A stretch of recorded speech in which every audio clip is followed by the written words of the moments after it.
चाहे दिल्ली का कोई सा भी गांव हो, 1911 में अर्बनाइज किया या फिर 50 के दशक में किया या फिर 5 साल पहले किया, किसी के पास अपनी गांव की जो गांव की ज़मीन है आबादी क्षेत्र में, उसका मालिकाना हक नहीं है। जब वो अपना घर बनाता है गांव में कोई, तो दिल्ली का नगर निगम जो अन्य विभाग है वो कहते हैं अवैध निर्माण है, आप गैर कानूनी काम कर रहे हैं। क्यों? क्योंकि कहते हैं आपके पास इस ज़मीन का मालिकाना हक नहीं है। ये एक बहुत छोटा सा और बड़ा ही पावरफुल उदाहरण है। देश की राजधानी में ये हालत है, तो आप कल्पना कर सकते हैं देश भर के गाँव में क्या होगा। हमें लोगों को रहने के लिए घर देना है, हमें शहर बसाने हैं। गांव की ज़मीन पे जो शहर बसाना है, गांव वालों को क्या दिया जाएगा, उस पर सरकार ने कभी ध्यान नहीं दिया। ग्रामीण परिवेश है वो परेशान क्यों है, वो दुखी क्यों है? क्योंकि कोई भी नीति किसानों के लिए नहीं बनाई जाती। कृषि की हम बात करते हैं तो पानी चाहिए सिंचाई के लिए। दिल्ली में पानी सिंचाई का कहाँ से लाएंगे जब हरियाणा में पानी बंद कर रखा है? जब पीने के लिए पानी नहीं है दिल्ली में, तो खेती के लिए पानी कहाँ से होगा? किसानों को डराया गया पहले स्तर कि आपकी ज़मीन एक्वायर हो जाएगी, आपको इतना पैसा मिलेगा, हम आपको इतना पैसा देते हैं, आप हमें अपनी ज़मीन दे दो। मैं किसी ऐसे परिवार से नहीं मिला जिसने कहा जी हम तो खुशी में ज़मीन बेचना चाहते हैं। वो तो ये कह रहे हैं भाई करेंगे इसका, खेती का पानी, नाले का पानी से खेती करनी पड़ती है, ट्रैक्टर हमें मिलता नहीं, कुछ सब्सिडी नहीं मिलती, कुछ नहीं करे। हमारे लिए तो जो हमारा एसेट था कृषि भूमि, ये लायबिलिटी बन गया। दिल्ली में जो सरकार के महकमे हैं वो अपने लिए 25 मंजिल की बिल्डिंग बना रहे हैं, तो इन गांव वालों को आप क्यों नहीं वो देते कि भैया आप भी बनाओ, जितनी ज़मीन आपके पास होगी मिलजुल के बनाओ, कैसे बनाओ बनाओ। सरकार कह रही है आप अपनी ज़मीन दो, उसका एक भाग हम रखेंगे जो कि 60% है, सॉरी 40%, 60% आपको वापस दे देंगे। लुभा दिया किसान को, खुश हो गया किसान, 60% मिलेगी मेरे को।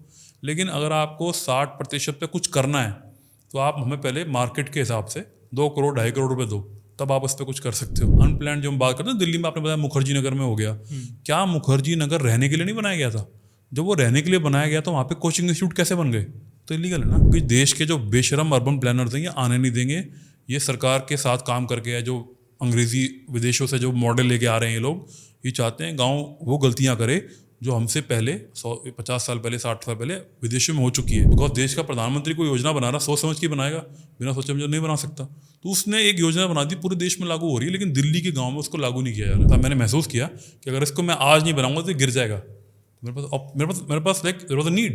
बट जब मैंने बनाया मकान तो मेरे ऊपर दिल्ली का नगर निगम आके मेरे घर पे नोटिस लगा के चला गया कि आपने तो ये अवैध बनाया है। मैंने पूछा अवैध कैसे बनाया है? कहते जी आपको उसके कागज नहीं, मालिकाना हक। लेकिन भारत सरकार और दिल्ली सरकार ने इतना बड़ा षड्यंत्र रचा हुआ है कि दिल्ली में किसानों की जो ज़मीन है उनके बच्चों के नाम नहीं हो रही है। जैसे प्रधानमंत्री ने बोला कि भाई अपनी ज़मीन का मालिकाना हक लो, व्यापार समझो, मार्केट जो हम बोल रहे हैं, कैसे ज़मीन की कीमत है तो कैसे वो मैक्सिमम लेके जा सकती है, उस ज़मीन के ऊपर एक लोन या कुछ किस तरह का क्रेडिट लेके कुछ किया जा सकता है। जिस गांव में मोहल्ला क्लिनिक है ही नहीं, तो आप कैसे कह रहे हो कि आपने हर जगह दिल्ली मोहल्ला क्लिनिक बनाए हैं?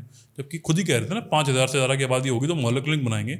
मैं ऐसे गांव में अच्छी तरह लोगों को जानता हूँ जहाँ आबादी 10,000 से भी ज़्यादा है, वहाँ मोहल्ला क्लिनिक नहीं बनाया। दिल्ली सरकार इतनी बेशरम, इसके जनप्रतिनिधि इतने बेशरम कि वो ये कह रहे हैं कि ये तो हमारी लिस्ट में है ही नहीं।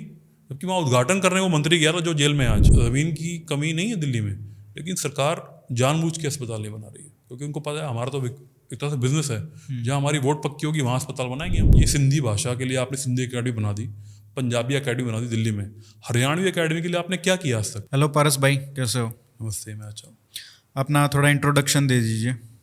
मेरा नाम पारस त्यागी है। मैं एक संस्था चलाता हूँ दिल्ली के गाँव में, centre for youth culture law environment. और काम यही है कि दिल्ली के गाँव के लिए जो नीतियाँ बनी थी और आज तक नहीं बनी, उनको महसूस करके ये समझ में आया कि अगर यही सब चलता रहा दिल्ली मॉडल के नाम पे, तो देश भर में वही गलतियां होंगी जो आज से पहले दिल्ली में हो रही थी। क्या मतलब आपकी, जैसे मेरी बात हुई, आप कह रहे थे कि दिल्ली के गांव के साथ बहुत भेदभाव हुआ है और वो चलता आ रहा है, तो ये क्या भेदभाव की बात कर रहे हो? आपका पूरा एडवोकेसी ग्रुप भी है एक जो ऑनलाइन काफ़ी एक्टिव है, क्या भेदभाव हुआ है दिल्ली के गांव के साथ? शुरुआत कर लेते हैं ज़मीन से, क्योंकि बात अगर गांव की करते हैं तो गांव में ज़मीन होती है। सरकार ने, भारत सरकार ने जो आज़ादी के बाद शुरुआत की थी देश की, दिल्ली से ही हुई थी। सो हुआ ये कि दिल्ली के गांव की ज़मीन ले लेते हैं, उसके ऊपर दिल्ली शहर को बढ़ा रहे हैं। जैसे अब नोएडा बढ़ रहा है, गुड़गांव बढ़ रहा है, देश भर के गांव शहर बढ़ रहे हैं। लेकिन दिल्ली में इन्होंने क्या किया, गांव के लिए तो ज़मीन ले ली, उनको पैसा देके किसानों को एक तरह से अलग कर दिया उनकी ज़मीनों से। लेकिन ज़मीन का जो मालिकाना हक होता है, जिस पे वो रह रहे थे, जिस पे वो काबिज थे, वो नहीं दिया उनको। तो उसकी वजह से वो व्यापार में किस तरह से भाग लेते, अंग्रेज़ी में हम बोल लेते हैं कि ओनरशिप टाइटल गाँव वालों के पास नहीं है। तो जब उनके पास ओनरशिप टाइटल नहीं है, जो सरकार ने कभी नहीं दिया, वो तो उनका गांव तो 1000 साल, 500 साल, 800 साल से काबिज है। अब वो अपने गांव के जो पुराने उनके घर थे, जो गारे की दीवारें थी, 18 इंची वाली दीवारें थी, अब वक्त के साथ क्योंकि वो स्ट्रक्चर पुराना हो गया तो उसे नया बनाना है। जब वो अपना घर बनाता है गांव में कोई, तो दिल्ली का नगर निगम जो अन्य विभाग है वो कहते हैं अवैध निर्माण है, आप गैर कानूनी काम कर रहे हैं। क्यों? क्योंकि कहते हैं आपके पास इस ज़मीन का मालिकाना हक नहीं है। ये एक बहुत छोटा सा और बड़ा ही पावरफुल उदाहरण है। देश की राजधानी में ये हालत है, तो आप कल्पना कर सकते हैं देश भर के गाँव में क्या होगा। अपनी ज़मीन का उनके पास कागज़ नहीं है, उसमें उनकी गलती नहीं है ना। सरकार ने एमसीडी बनाई, सरकार ने डीडीए बनाया, सरकार चल रही है, उन्होंने अपनी पूरी व्यवस्था बनाई, लेकिन कागज़ गांव वाले के पास नहीं है, तो उसमें कसूर किसका है? क्यों नहीं है कागज़? क्योंकि सरकार ने गांव वालों को बताया ही नहीं कि गांव में जो आप रहते हो आपकी ज़मीन है। और ये सिर्फ दिल्ली की बात नहीं कर रहा मैं, देश भर में यही हालत है। क्योंकि किसान कभी अपनी ज़मीन से अलग होना पसंद नहीं करते थे ना, उनका घर है। अब वो चाहे कोई अच्छा बड़ा किसान है या बड़े परिवार हैं, उनके पास हवेलियाँ होंगी गांव में अपनी, या फिर कोई कोई अपना उसका काम करता है, मिट्टी का लोहार है, खाती नाई तेली जिस तरह के लोग होते हैं गांव में, उनके पास अपनी ज़मीन, लेकिन उनका खुद का घर है। उसको बेचते तो नहीं थे किसी को, मुँह ज़बानी काम होते थे आज से कुछ साल पहले, कुछ बरस पहले। सरकार को धीरे धीरे समझ में आ गया ना कि व्यापारी व्यापार करते हैं, वो किसानों की ज़मीन खरीदते हैं या अन्य ज़मीनें खरीदते हैं। किसान कभी ज़मीन के खरीद फरोख्त में घुसता नहीं था, वो तो सिर्फ मजबूरी में अपनी ज़मीनें बेचते थे। अब दिल्ली में क्या है, ज़मीन की कीमत बहुत ज़्यादा है। तो जो दिल्ली में एक व्यवस्था चली आ रही है, इसको युवा भी बहुत अच्छी तरह जानते हैं। हौस खास एक नाम है, बड़े चर्चित नाम है, बहुत लोगों को वहाँ जाना बहुत पसंद है। लेकिन सच्चाई वहाँ की क्या है, मुनीरका की जेएनयू के सामने सच्चाई क्या है कि वो जो गाँव की ज़मीन है उसका सरकार ने कोई भी नीति नहीं बनाई कि ज़मीन का मालिकाना हक इन गाँव वालों को कैसे दिया जाए, क्योंकि वही उस पर काबिज हैं। कोई बाहर से आकर उसको क्लेम नहीं कर रहा कि वो हमारी ज़मीन है, नहीं। लेकिन सरकार की तरफ से कोई इसका मतलब हिस्टोरिकल रीज़न क्या है इसका? मतलब ये एक प्रॉब्लम है आज जी, और जब से हमारा देश आज़ाद हुआ तब से लेके आज तक ना तो सरकार ने उनको कोई मालिकाना हक दिया, जी, उसका कोई प्रोसेस नहीं हुआ, उसकी वजह से अब आपके पास अपनी ज़मीन का मालिकाना हक नहीं है। तो अब आप ना तो उसको बेच सकते हो क्योंकि कोई ख़रीदेगा नहीं जब तक कोई क्लियर टाइटल नहीं है, आपका ओनरशिप नहीं है तो कोई ख़रीदेगा भी नहीं, या आप वहाँ पे बिज़नेस नहीं कर सकते, या आप उसके अगेंस्ट लोन नहीं ले सकते। तो वो सारी तो इश्यूज़ हैं, लेकिन इसका जेनेसिस क्या है, मतलब इसका रूट्स कहाँ पे हैं? रूट्स ये हैं, सच्चाई है कि ये ज़मीन जो है एज़ पर जो एक पुरानी व्यवस्था चली आ रही है, ये ग्राम सभा मानी जाती थी। अब जैसे गांव का आबादी एरिया ग्राम सभा है, वैसे ही गांव की बहुत सारी अन्य ग्राम सभा है। इसमें चरागा बोलते हैं, जोड़ तालाब बोलते हैं, मंदिर हो गए, या गांव वालों ने और भी ज़मीनें। और ये ज़मीन बनती कैसे थी? आज से 100 बरस पहले, जब 1908 में देश भर में कंसोलिडेशन हुई थी, अंग्रेज़ों ने की थी, क्योंकि वो चाहते थे हमें तो भारत पे हज़ारों साल तक हुकूमत करनी है। तो उन्होंने देश भर में जो गाँव थे उनकी कंसोलिडेशन की, ज़मीन को समझने के लिए कौन सी ज़मीन कैसी है। तो जब उनको समझ में आया कि जिस जगह मैं रहता हूँ, दिल्ली के आसपास के गांव, दिल्ली के भीतर के गांव, जो कि जिनका इतिहास है बहुत बड़ा, अब ये गांव थोड़े एक तरह से हम जानते हैं कि ये बहुत सदियों से इन्होंने आक्रमण झेले हैं। तो यहाँ पे जो हम महसूस करते हैं, रिकॉर्ड भी पढ़ रहे हैं हम धीरे धीरे दिल्ली एडमिनिस्ट्रेशन के पुराने, तो जो नेगोशिएशन हुई थी ब्रिटिशर्स के टाइम पे, वो ये थी कि हम आपके गाँव की किलाबंदी कर रहे हैं, इसको देख रहे हैं ज़मीन को कैसी ज़मीन है, जो आप रह रहे हैं उस समय के गाँव वाले, आपका जो जहाँ पे आप काबिज़ हो, आपकी बसावट है, उसको हम आबादी एरिया बता रहे हैं आपको। ये अब आपका आबादी एरिया, यहाँ पे आप रहो, आपके पशु आपके साथ रहेंगे, आपका घेर होगा, आपका घर होगा। इसके बाहर की जो ज़मीन है उस पर आप लगान दीजिए, आप खेती करते हो, कृषि करो, अपना अनाज बेचो और अपने हमें वो दे दो लगान में देते थे। हाँ, अंग्रेज़ों को लगान देते थे। तो जो आबादी एरिया था उसका लगान नहीं होता था, वो हर प्रकार से एक तरह से स्वतंत्र था कि गाँव की ज़मीन है, गाँव वाले आपस में रहते हैं, उनके तौर तरीके हैं, उनके कस्टम्स हैं, उस तरह से वो रह रहे हैं। ये जेनेसिस हैं।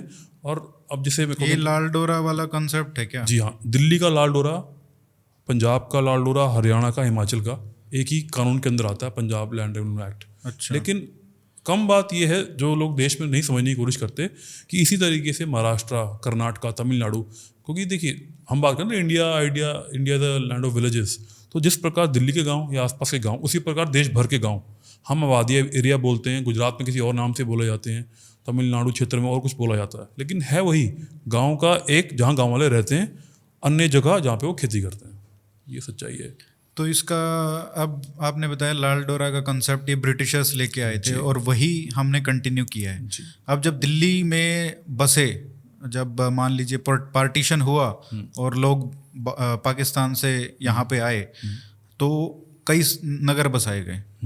मालविया नगर हो गया और पटेल नगर है, कई अलग अलग तरीके के नगर बसाए गए थे। तो क्या वो एग्रीकल्चर जो ज़मीन थी सबकी, जो गांव वालों की, उनके आसपास जितनी भी खेती की ज़मीन थी, क्या उन पे बसाए गए थे?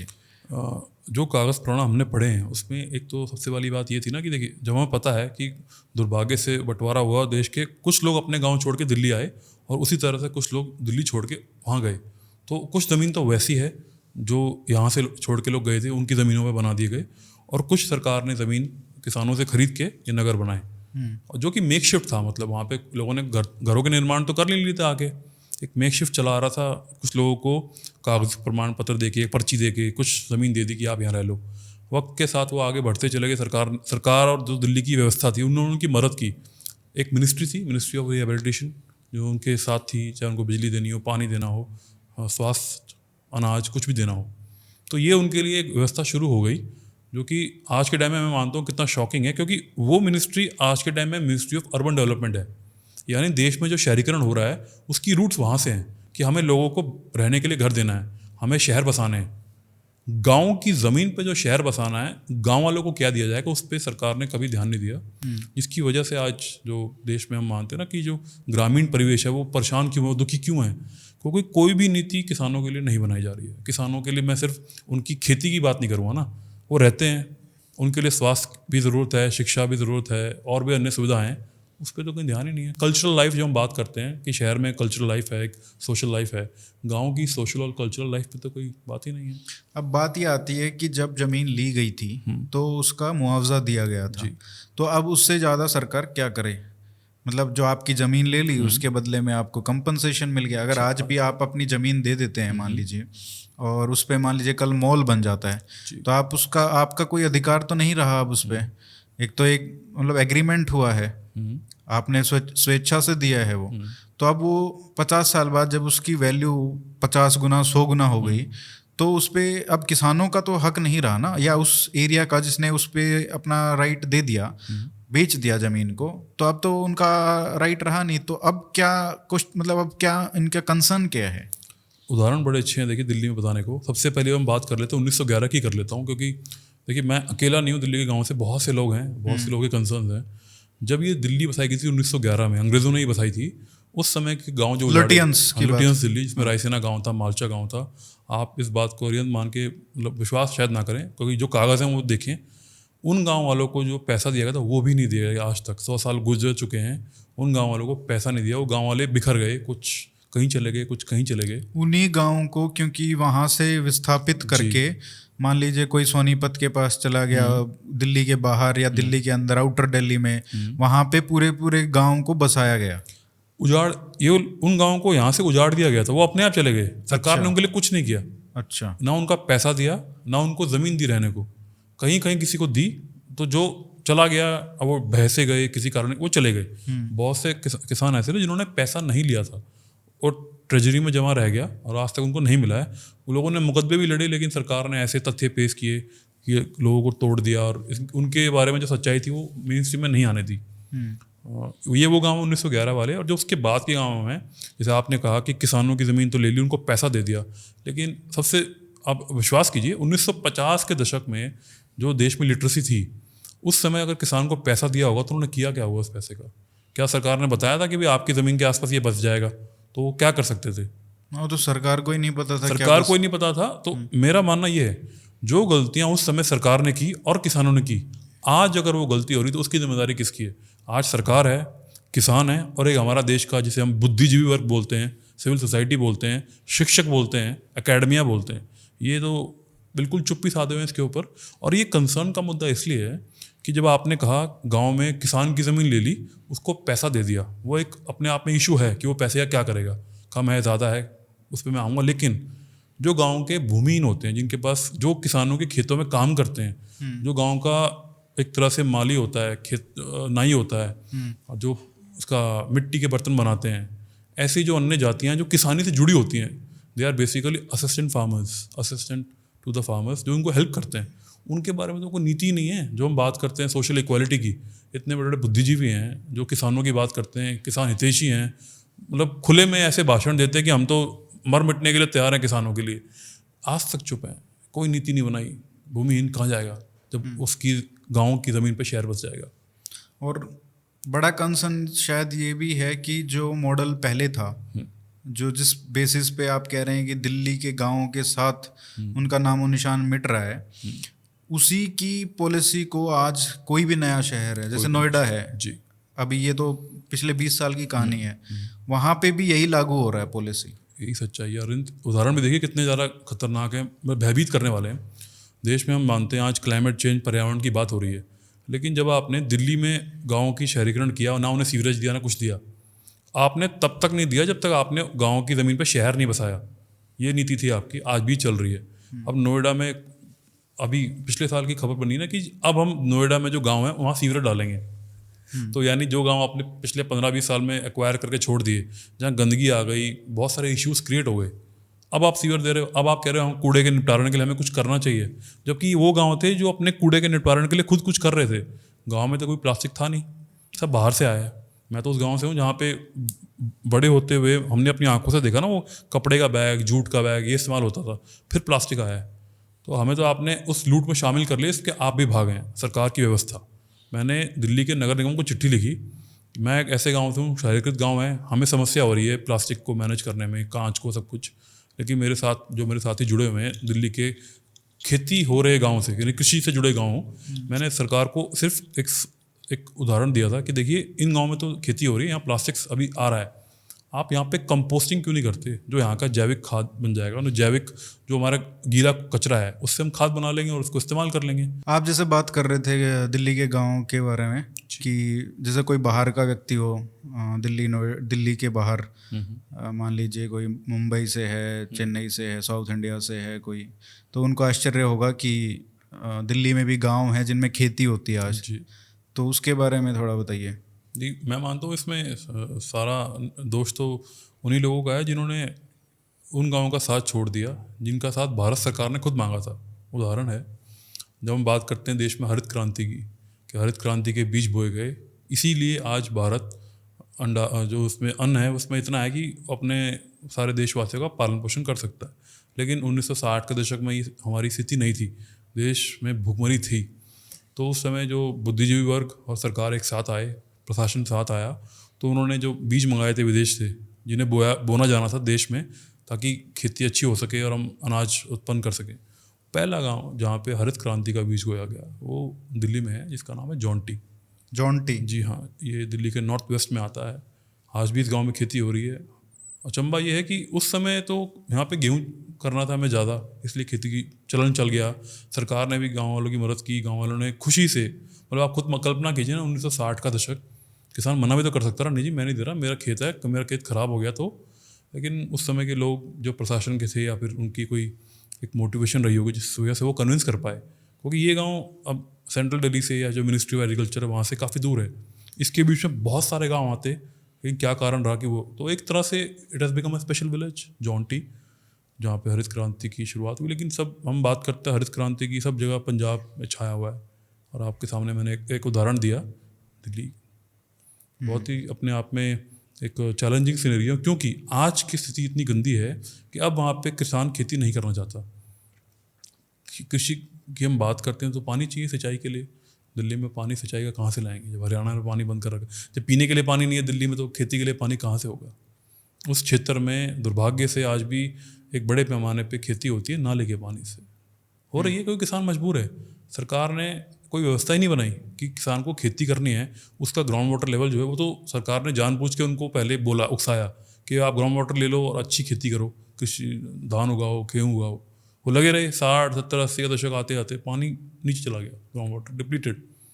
आज जब किसान को ज़रूरत मदद चाहिए सरकार की कि भाई आप और कोई व्यवस्था पैदा करो, जो खुद बोलते हो कि आज के टाइम में अच्छी ट्रेडिशनल फार्मिंग नहीं हो सकती, इनोवेटिव फार्मिंग हो सकती है, हाइड्रोपोनिक्स हो सकते हैं, पॉलियोज हो सकता है, उस तरह की सब्सिडीज़ किसानों को नहीं है दिल्ली में, तो वो क्या करेंगे, नाले के पानी से खेती करते हैं। कितने गांव हैं दिल्ली में अभी जो आपके मतलब कनेक्शन में या आपके ग्रुप में जी रीच आउट कर रहे हैं इन सब चीज़ों के लिए?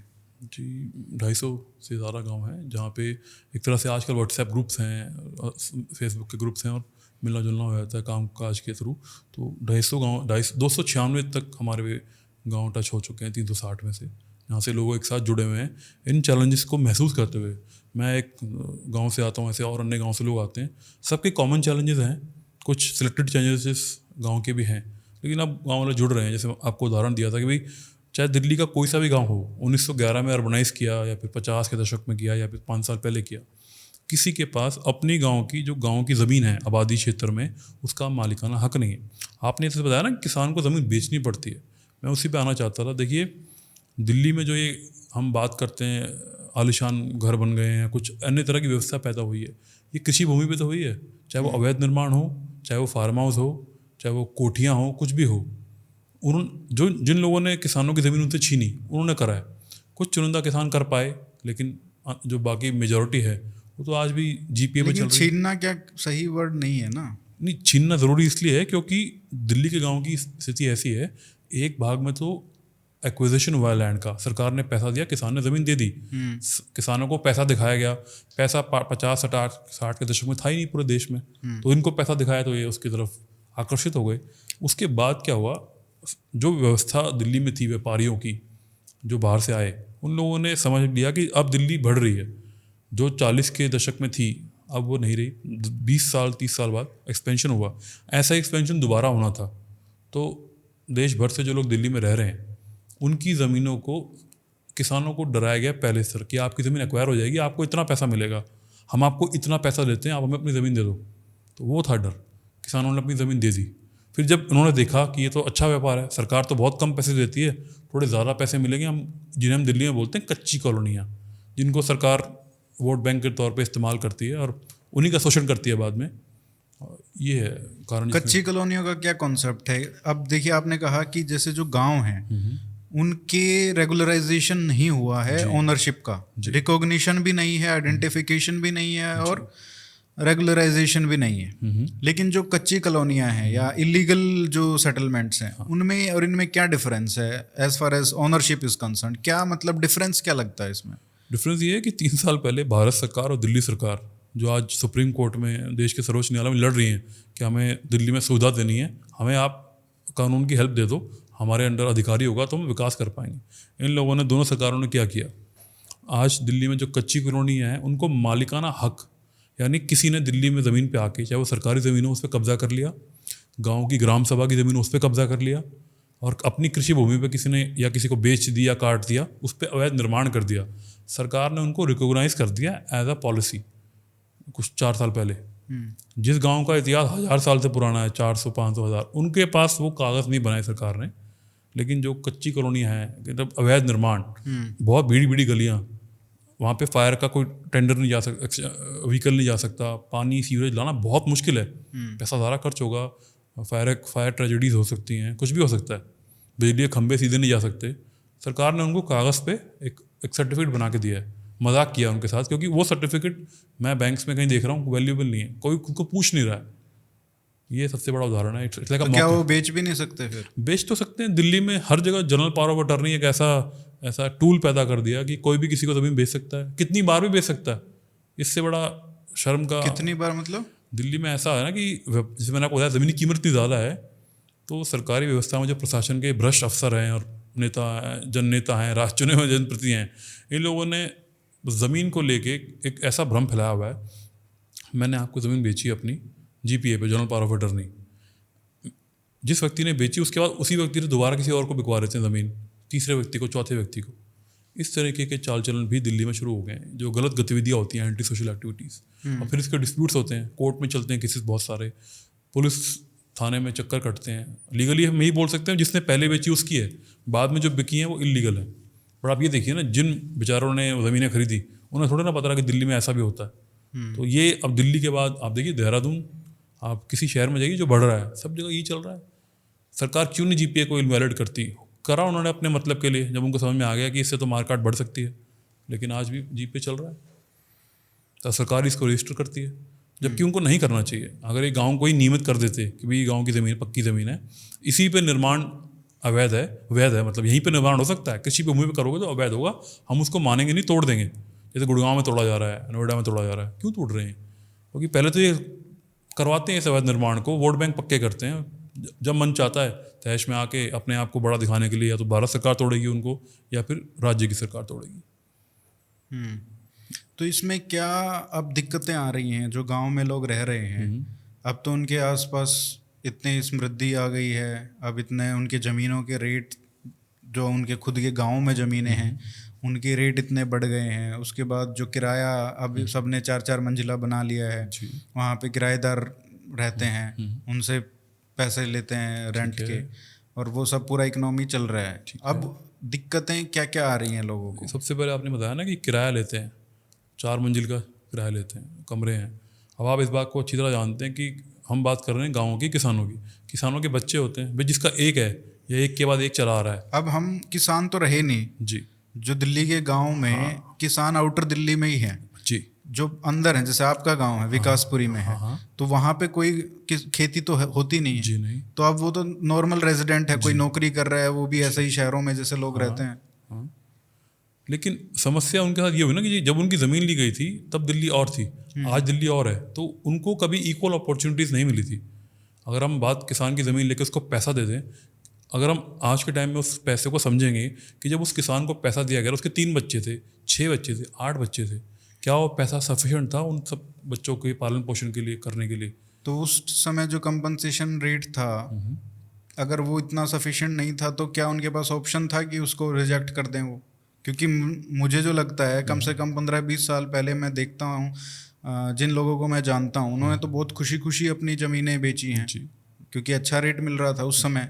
अब वो आज के समय के लिए वो रेट ऑफ कोर्स नहीं है, क्योंकि इन्फ्लेशन है, ग्रोथ है, इकोनॉमी है, वो रेट अलग है, उसका बढ़ रहा है। उस हिसाब से आज के अगर आप मान लीजिए 20 साल पहले आपने एक एकड़ 1 करोड़ में बेचा और आज उसकी कीमत 10 करोड़ है, तो आप ये नहीं कह सकते ना कि मुझे तो बस 10 करोड़ मिलना चाहिए था।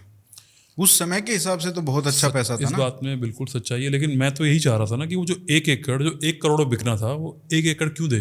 वो 1 एकड़ का कुछ भाग अपने पास रख लेता तो आज उस 1 एकड़ के जो भाग उसने रखा अपने लिए, परिवार के लिए, उसकी ज़मीन की कीमत कितनी होती?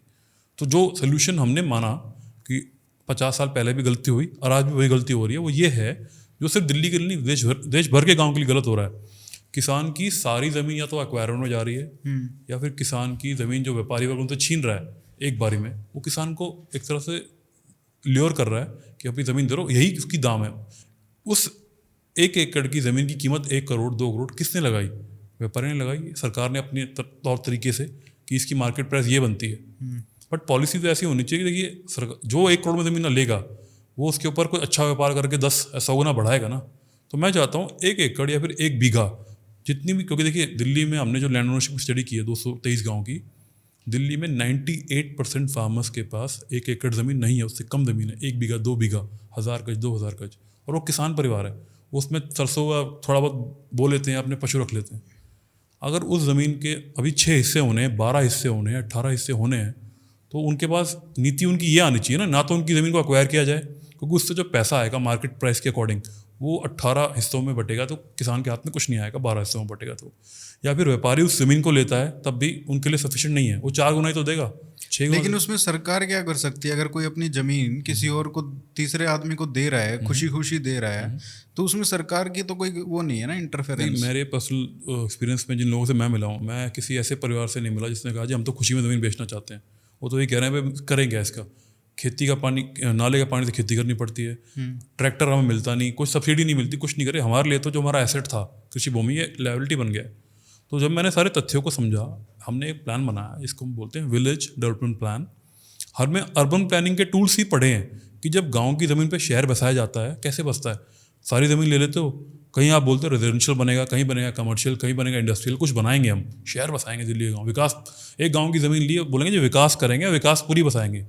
तो मैं मानता हूँ अगर विकास करना है, विकास पूरी बनानी है दिल्ली के या देश भर के गाँव में, तो आप एक काम कीजिए, जो गाँव में किसान हैं उनकी ज़मीनों के हिस्से कर दीजिए, क्योंकि किसान भी अपने परिवारों में अब इस स्थिति में हैं कि उनके हिस्से हो रहे हैं। अब कोई इतने बड़े पैमाने पे लोगों के पास खेती नहीं है कि 100 एकड़ के मालिक हों, 150 एकड़, 10 एकड़, 1 एकड़ भी नहीं रहा अब तो।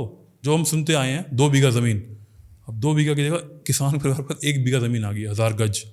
तो 1000 गज को बेचना है या फिर 1000 गज के बदले सरकार से एक नेगोशिएशन हो, बार्टर, कि आप उनको 400 गज छोड़ दीजिए, 600 गज ले लो।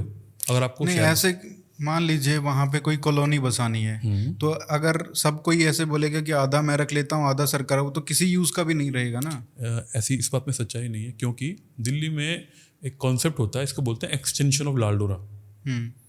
सरकार की खुद की नीति है। जब देश आज़ाद हुआ 47 में और 52 का समय आया, तो मांग क्या थी? किसानों ने क्या मांगा था कि ये हमें, हमारे परिवार बढ़ रहे हैं, हमें रहने के लिए जगह चाहिए। तो सरकार ने नीति बनाई कि हम एक काम करेंगे, जो आपका गांव है जिसमें आप रह रहे हैं और बाकी आपकी किसान की कृषि भूमि है, एक काम कर लेते हैं, आप हमें अपनी ज़मीन सरेंडर कर दो, सारी ज़मीन, सारे गांव वाले मिलके, हमारे पास आंकड़ा हो जाएगा कितने किसान हैं, कितनी ज़मीन है। फिर हम क्या करेंगे, आपके गाँव के चारों ओर सड़क निकालेंगे और सड़क में ज़मीनों के टुकड़े छोड़ेंगे जो आपको वापस दिए जाएंगे आपकी ज़मीन के बदले। यानी किसी ने अपनी 2 बीघा ज़मीन कटवा दी तो उसको 1 बीघा ज़मीन मिली, जिस पे वो रह भी सकता था, अपने बड़े परिवार के साथ अपने पशु रख सकता था। ये नीति थी। इस नीति के अकॉर्डिंग दिल्ली में ऐसे गांव हैं जो चारों तरफ हैं, बहुत से अच्छे गांव थे जिन्होंने लाभ समझा कि भैया मेरे बच्चे बढ़ रहे हैं, मेरे किसान ने समझा मेरे 4 बच्चे हैं, 6 बच्चे, वो रहेंगे कहाँ, मेरे पशु बढ़ रहे हैं, मुझे और जगह चाहिए। तो उसने अपनी खुशी खुशी अपनी ज़मीन कटवा दी, 2 बीघा कटवा के 1 ली वो, लेकिन वो विकसित ज़मीन थी, उसका नंबर था खसरा में, उसके नाम चढ़ी वो ज़मीन, उसी की ज़मीन हो गई और वो आज भी काबिल है। उसके साथ में सड़क भी है। जो हम बात आज हम बैठे हैं नोएडा में या गुड़गांव में, वहाँ पर क्या है, प्लॉट सिस्टम है। तो वही प्लॉटिंग जो हम सरकार करती है अर्बन प्लानिंग माध्यम से, गाँव वालों को भी उसका लाभ मिलना चाहिए, ये मानता हूँ मैं। पॉलिसी है, इसको नाम अलग अलग तरीके से दे दिया जाता है। तो जो कोऑपरेटिव मॉडल है, एक तरह से बात करते हैं ना, कोऑपरेटिव मॉडल किसानों को समझना चाहिए। जब तक वो अपनी ज़मीन की कीमत को नहीं समझेंगे कि भैया आज हम इसको 1 में दे रहे हैं, लेकिन हमने थोड़ी सी रख ली तो इसकी कीमत 10 गुना 15 गुना हो जाएगी और वो विकसित होगी। मतलब उस ज़मीन पे मैं खुद व्यापार भी कर सकता हूँ, मेरे बच्चों में झगड़े नहीं होंगे ना कि भाई मुझे आगे चाहिए तुझे पीछे चाहिए। ज़मीन अच्छे तरीके से बटेगी, किसानों में डिस्प्यूट्स कम होंगे। पूरे देश में जो हम बात करते हैं सुप्रीम कोर्ट के या कोर्ट्स में जो डिस्प्यूट्स हैं, वो किस चीज़ को लेके हैं? ज़मीन को लेके। तो ज़मीन के डिस्प्यूट्स को कम करना है तो ज़मीन क्या है, क्या हो सकती है, जब तक किसान ये नहीं समझेंगे तो उनके डिस्प्यूट्स कम कैसे होंगे? ये मेरा सोल्यूशन था। एक तरह से इसको हम एडवोकेसी कर रहे हैं और खुशी खुशी, जैसे आपने बताया, बहुत से गांव के ऐसे लोग हैं जो खुशी खुशी ये मानते हैं कि यहाँ पारस ये सच्चाई है, यही होना चाहिए। हम देख रहे हैं हमारे परिवार में जो हमारे बच्चे हो गए हैं 2-3, उनमें कितने झगड़े हो रहे हैं। कोई कहता है ज़मीन बेचो, मुझे कुछ ये करना है। लेकिन जब मैं उदाहरण दे रहा हूँ कि आप ज़मीन बेची क्यों, आप तो गवर्नमेंट को बोलो प्लानिंग लेके आओ, सड़क निकाल दीजिए, प्लॉट लगा लेंगे हम अपने। तो ये मास्टर प्लान जो बनते हैं दिल्ली के, इनमें क्या गांव के लिए कोई कल्पना नहीं है? कुछ नहीं है जी, कोई प्लानिंग नहीं है। 1962 से नहीं है। बेशर्मी का उदाहरण था सबसे बड़ा देश भर का अगर सबसे बड़ा मैं बेशर्मी का उदाहरण मैं बेशर्म शब्द का इस्तेमाल कर रहा हूँ, मैं इससे ज़्यादा गलत शब्दों का इस्तेमाल कर सकता हूँ अर्बन प्लानर्स के लिए जो योजना बनाते हैं। क्योंकि सरकार जब लूटती है, सरकार की जो नीति बनती है लूटने की, उसमें सबसे बड़ा हाथ इन्हीं लोगों का होता है। ये लोग क्या करते हैं, कह रहे हैं दिल्ली के लिए हमने योजना बनाई है। जैसे कि सबसे पहला उदाहरण था दिल्ली की योजना में, सरकार को पता है क्या ज़मीन कहाँ है, किस पे क्या करेंगे। गाँव की ज़मीन का जो उसके पास मालिकाना कागज़ नहीं है तो वो क्या करेगा, उसको कौन बताएगा उसको? फिर आप कहते हो कि वो अवैध निर्माण है। अवैध निर्माण क्यों है? क्योंकि आपने नीति नहीं बनाई। और ये चलन 1960 के दशक से चलता आ रहा है। जो हमने लिटरेचर पढ़ा अर्बन प्लानर्स का, इनके पास एक छोटा सा उदाहरण आ गया था कि देश आज़ाद हुआ, प्रधानमंत्री ने बोला अरे दिल्ली बढ़ रही है, लोग इधर उधर घर बना रहे हैं, मुझे नहीं पता क्या करना चाहिए, और मैं एक बढ़ते शहर को नहीं रोक सकता। एक बढ़ता शहर बढ़ते बच्चे की तरह है। लेकिन हम सब एक परिवार से आते हैं, अगर जब बच्चा बढ़ रहा होता है, अगर वो कुछ गलत करता है तो माँ बाप क्या करते हैं, उसको फटकार लगाते हैं, उसकी पिटाई भी कर देते हैं। ये अर्बन प्लानर्स की बेशर्मी का जवाब है कि जब आपको पता है कि जो शहर बढ़ना है वो गांव की ज़मीन पे बढ़ना है, तो जब तक आप गांव की जो ज़रूरतें हैं उनको पूरा नहीं करेंगे तो आप जैसे बेशर्मों की वजह से वो गांव बर्बाद हो रहे हैं। कोई नीति नहीं है। दिल्ली शहर की योजना आज से नहीं बन रही, सन 60 में बनी थी, 80 में बनी, 2000 क्या था, फिर इसमें फेरबदल किया गया। 2007 में भारत सरकार की रिपोर्ट बनाएगी कि एक आला अफसर को बुलाया गया जो नॉर्थ ईस्ट में पोस्टेड थे, आओ भाई दिल्ली वापसी आओ, हमें बताओ कि गांव में हम करें क्या। तो उन्होंने बोला देखिए 50 साल से, यानी 1947 से 2007 50-55 साल गुजर चुके हैं, आप लोगों ने खुद गांव वालों के लिए इतनी गंदी नीति बनाई कि ये बिगड़ गए। हमने इनको बिगाड़ दिया, हमने इनको बर्बाद कर दिया। अब समय आ गया है कि अब अगर हमें भविष्य के लिए कोई योजना बनानी है 2007 में, वो ऐसी योजना होनी चाहिए कि अगर दिल्ली में जो सरकार के महकमे हैं वो अपने लिए 25 मंजिल की बिल्डिंग बना रहे हैं, तो इन गांव वालों को आप क्यों नहीं वो देते कि भैया आप ही बनाओ, जितनी ज़मीन आपके पास होगी मिलजुल के बनाओ, कैसे बनाओ, ताकि वो फ्री हो जाएं कि हाँ ये ज़मीन हमारी है, हम बना सकते हैं।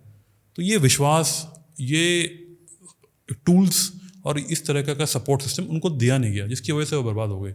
ये तो सिर्फ एक चेहरा है कि ज़मीन की कीमत 1 करोड़ है या वो है, सच्चाई नहीं है।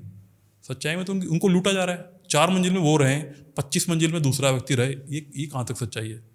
नहीं, जैसे मान लीजिए कोई गांव है, आपका गांव है, उसमें अब दिक्कत ये भी है कि गांव में दिल्ली में खासकर जो बैड इमेज है, जब पानी भरता है, गंदगी फैलती है, चाहे आप मुनीर का को ले लीजिए, चाहे और गांव को ले लीजिए, खासकर वहाँ पे ना तो कोई सीवेज का प्रावधान है, ना प्लानिंग है, भीड़ी भीड़ी गलियाँ हैं, उसमें कोई फायर का कुछ नहीं है। कुछ आग लग जाए, जैसे मुखर्जी नगर में अभी हुआ था तो बुरा हाल हो गया था, और मतलब वहाँ पे ना कोई रोक टोक है ना कुछ और है। सबसे ज़्यादा जो अनप्लान्ड चीज़ें हो रही हैं, क्योंकि वो जो गांव हैं वो तो 50 साल से ठीक है, ज़मीन उतनी है, कमी होती जा रही है, और उनके पास साधन तो है नहीं उसको मतलब बहुत बड़ी कोठियाँ बनाने के लिए, और वो सब फ्रेगमेंटेशन हो रहा है। तो सबसे ज़्यादा जो दिक्कत है ना, दिल्ली की इमेज जो ख़राब है वो गाँव की वजह से है, इन द सेंस कि वहाँ पे सबसे ज़्यादा मतलब लोगों को दिक्कतें दिखती हैं, क्योंकि एक तो सरकार ने कुछ किया नहीं उनके लिए। तो इसमें और जो उसके बाद बसे जिन गांव के लोगों के किसानों की ज़मीन, जो खेती की ज़मीन थी, उन पे जो नए नगर बसे हैं, ये जो आजकल जो पोश इलाके कहे जाते हैं, जहाँ पे बड़ी बड़ी कोठियाँ हैं, वहाँ पे तो आपने लीगलाइज कर दिया, वहाँ पे सबके पास टाइटल है, ओनरशिप टाइटल है, बड़े बड़े लोग रहते हैं, लेकिन जिनकी ज़मीन पे बना था उनको ही आपने ओनरशिप टाइटल उनके घर के लिए नहीं दिया है। तो इन सब का अब मान लीजिए कल को कोई एक बड़ा बिल्डर आता है और कहता है कि मैं इस पूरे गांव को एक्वायर करना चाहता हूँ, जो जहाँ पे रिहाइश है, और उस पे मैं बनाऊंगा 25 मंजिला इमारत, और उसमें फ्लैट्स होंगे, और उसमें मान लीजिए बोल दें कि भाई गांव वाले अगर एग्री करते हैं तो सबका एक एक परिवार का, हर परिवार का एक फ्लैट भी मिल जाएगा उसमें, और बाकी वो बिल्डर जिसको देना चाहेगा वो दे देगा। तो ये पॉसिबल नहीं है क्या ये सब चीज़ें? यही मैं मानता हूँ ना, अगर हम सब कुछ दूसरों के भरोसे छोड़ देंगे, एक बिल्डर तो सेल्फ इंटरेस्ट में काम करेगा।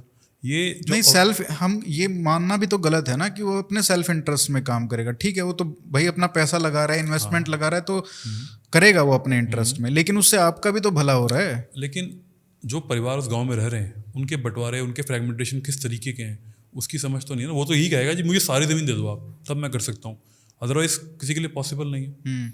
जो ज़मीन वो जिस पे घर है वो तो बिल्डर को चली गई, लेकिन जो बीच की बीड़ी बीड़ी गलियां हैं वो तो सरकारी ज़मीनें हैं ना, एक तरह से सरकार ने सीधे डाल रखा है, उल्टे सीधे कैसे भी डाल रखा है। चलो वो देख लें कि मतलब सरकार और बिल्डर्स जो भी है वो साथ में काम कर सकते हैं। मैं इसका तीसरा विकल्प चुनूंगा ना। हाँ, मैं रहता हूँ वहाँ पे। हम कोऑपरेटिव सेक्टर की जब बात करते हैं कि कोऑपरेटिव मॉडल लेके आओ, क्योंकि किसानों का भला तो कोऑपरेटिव मॉडल से ही हो सकता है। अमूल सबसे बड़ा उदाहरण है देश भर का। उदाहरण देखिए ना, आज़ादी का समय अमूल बनाया गया दिल्ली से 100 कितने हज़ारों किलोमीटर दूर, दिल्ली के आसपास अमूल क्यों नहीं बनाया गया, क्यों नहीं सक्सेसफुल हो पाया? किसानों ने कभी क्योंकि उनको किसी ने सिखाया ही नहीं कि कोऑपरेटिव मॉडल क्या होता है। जैसे मैं आपसे बात कर रहा हूँ कि भैया मैं गाँव की ज़मीन है, मैं जिन गाँव में खेती हो रही है उन्हीं की बात करते हैं पहले, क्योंकि मेरी प्राथमिकता, जैसे आपने कहा भैया जिन गाँव की ज़मीनें चलेगी उनको कब तक याद करेंगे, क्या कर रहे हैं वो लोग, उन्हें खुद भी अवेयर होना चाहिए, खुद भी सीखना चाहिए, मानता हूँ, क्योंकि मैं खुद ही रहता हूँ। लेकिन मेरे शिक्षा और मेरे कामकाज के थ्रू जो जिन गाँव से मैं जुड़ा हूँ, मेरी प्रायोरिटी वो गाँव हैं जो दिल्ली के चारों तरफ बसे हुए हैं, जिन गाँव में ज़मीन अभी भी खेती वाली है, लेकिन भविष्य धीरे धीरे उनके परिवार जो बढ़ चुके हैं उनके पास रहने के लिए जगह नहीं है। तो उनके लिए उन्हीं की ज़मीन में से अगर हम उनके लिए घर ना बना सकें और सरकार कहेगी नहीं बाहर से आके शहर बसाएंगे यहाँ पे, वो कहाँ तक जस्टिफाइड है? तो उनको अपॉर्चुनिटी मिलनी चाहिए एज अ कोऑपरेटिव मॉडल, वो कुछ अपना बना पाएँ। लेकिन सरकार ने नीति इतनी भयानक बनाई है उन लोगों के लिए। सरकार कह रही है आप अपनी ज़मीन दो, उसका एक भाग हम रखेंगे जो कि 60% है, सॉरी 40%, 60% आपको वापस दे देंगे। लुभा दिया किसान को, खुश हो गया किसान, 60% मिलेगी मेरे को। लेकिन अगर आपको 60% पे कुछ करना है तो आप हमें पहले मार्केट के हिसाब से 2 करोड़ 2.5 करोड़ रुपए दो, तब आप उस पर कुछ कर सकते हो। ये किसानों को बताया गया है, जबकि ज़मीन का मार्केट प्राइस सरकार ने खुद तय किया है 53 लाख रुपए। और सरकार कह रही नहीं, आज से कुछ साल पहले बोला 2-2.5 करोड़ रुपए हमें देना, 40% ज़मीन भी हमें देना फ्री में, 60% आपको देंगे, फिर कुछ करना उसके ऊपर। क्या कोई किसान के पास 2.5 करोड़ रुपए है देने के लिए सरकार को? तो इस तरह की नीति बनाई है, यानी उनको परेशान किया जा रहा है कि आप अपनी सारी ज़मीन बेच दो। जिस तरह हमें पता चला, हमने जब इन गाँव की लैंड ओनरशिप को स्टडी किया, 60% ज़मीनें बिक चुकी हैं पिछले कुछ वर्षों में। और इसमें 5,000 ऐसी कंपनीज हैं जो कलकत्ता से लेके गुड़गांव हर जगह उनके ऑफिस हैं। एक ही ऑफिस पे 10-10 कंपनी बनी पड़ी हैं, उन लोगों ने ज़मीनें खरीद रखी हैं किसानों से। एक तरफ आप बात करते हो जो सीलिंग होती है लैंड सीलिंग एक्ट की, तो लैंड सीलिंग एक्ट किसानों पे तो लागू कर दिया आपने, लेकिन जो ये 5,000 कंपनियां हज़ारों एकड़ ज़मीन दिल्ली में लेके बैठी हैं, व्यापारी वर्ग के लोग हैं, उन्होंने खरीद रखी है, उन पे तो कोई एक्ट ही नहीं है। ये इससे बड़ी लूट क्या हो सकती है किसानों की? उन पे क्या एक्शन होगा? उन्होंने तो पैसे दे के खरीदी है ना वो। उन्होंने एग्रीकल्चर लैंड खरीदी है। हम बात करते हैं हिमाचल की, वहाँ पे तो कोई एग्रीकल्चर लैंड नहीं बेचता। अब जेके में बोले ना कि एग्रीकल्चर लैंड लो, इन्वेस्ट करो, ये तो एक तरह से खुली लूट थी ना, कि किसानों को तो समझ में नहीं आया अर्बनाइजेशन क्या होता है, उसकी ज़मीन की कीमत कितनी बढ़ने वाली है। इन लोगों को कुछ वर्षों पहले किसानों के पास व्यापारी वर्ग के लोग पहुँच गए और उनको लुभा दिया कि ये आपकी ज़मीन की कीमत बढ़ गई, ये लो आपकी कीमत, ये लो आप फ्री। नहीं, ये तो फिर वो मार्केट वाली बात हो गई ना कि भाई मेरे को टमाटर 20 रुपए किलो की बजाय 30 रुपए दे दिया तो मेरे को बुद्धू बना दिया। तो ये तो वो वाली बात हो गई। इसमें अब सिस्टमेटिक, चलिए उस पर बात, चलो जो हो गया पास्ट में, हाँ जी, उसको पीछे रहने देते हैं। अब वो हो गया तो हो गया, अब उसको कुछ नहीं कर सकते। लेकिन जो आज की जो दिक्कतें हैं, वो किस तरीके की दिक्कतें महसूस कर रहे हैं? मैं इसको अगर समअप करना चाहूँ अच्छे तरीके से, ताकि लोगों को समझ में आए, क्योंकि देखिए जो दिल्ली के गांव में अगर अच्छा कुछ होगा तो उसके फ्रूट्स तो देश भर में जाएंगे। दिल्ली के गांव में अगर किसानों के पास ज़मीन है तो सबसे पहले उस ज़मीनों को समझना चाहिए ना, कितनी ज़मीन उनके पास। कोई इतना बड़ा 100 एकड़ का किसान नहीं है, कम ज़मीन बची है किसानों के पास। अब किसान को शर्म आती है अपने बताने बारे में कि मैं तो 2 बीघा रह गई, हमारे परिवार में 3 बीघा रह गई है, लेकिन मैं इस ज़मीनों को सरकारी आंकड़ों के थ्रू समझ सका हूँ। रेवेन्यू रिकॉर्ड्स को मैंने पढ़ा, उनका आंकड़ा बनाया किसके पास कितनी ज़मीन है। तो जब सरकार खुद जानती है, मैं भी जानता हूँ, और अन्य लोग भी इस बात को अच्छी तरह जानते हैं कि जब 2-2, 3-3 बीघा के हिस्से बचे हुए हैं तो उन लोगों को एक व्यापारी की तरह क्यों ट्रीट किया जा रहा है? क्यों ना उन 2-3 बीघा में से 4 हिस्से 5 हिस्से किसान को, जो उसके बच्चे भी हो चुके हैं ना, उनके तो किसानों के बच्चों के बच्चे भी हो चुके हैं, यानी 3 जनरेशन किसानों ने विश्वासघात किया है। तीनों को सेटिस्फाई करने के लिए उनके रेजिडेंशियल नीड, रिहायशी, अब किसान की ज़मीन चली जाएगी तो उसको व्यापार करना पड़ेगा, कुछ करना पड़ेगा काम धंधा, ताकि वो अपने पालन पोषण कर सके। तो कुछ कमर्शियल लैंड, कुछ इंडस्ट्रियल लैंड इस तरीके से देनी चाहिए, उसी की ज़मीन से कट के मिलेगी उसको। अब बात करेंगे भैया कैसे होगा ये, इसका भी बड़ा अच्छा सा विकल्प मौजूद है। किसान की ज़मीन में से तो आप उसको प्लॉट काट के दे दो, रिहायशी, कमर्शियल, इंडस्ट्रियल। जब बात करेंगे वो प्लॉट लगेगा कहाँ, तो जो सड़क की ज़मीन है वो कहाँ से आएगी?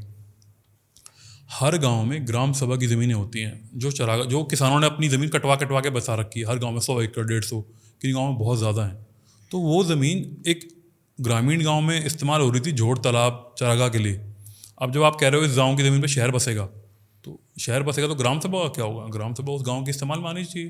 तो एक बड़ा अच्छा विकल्प है कि उसको सड़क और हरियाली के लिए आसपास एक ग्रीन बेल्ट बना के, और प्लॉट का साइज़ को मिल जाए किसान को। किसान एक तरह से जब बात करते हैं ना कि गाँव आबाद हो गया, तो ये वाकई में एक बहुत ही फ्यूचरिस्टिक और इनोवेटिव आइडिया है। इससे हर गाँव, देश भर के गाँव में अपॉर्चुनिटीज़ क्रिएट हो सकती हैं।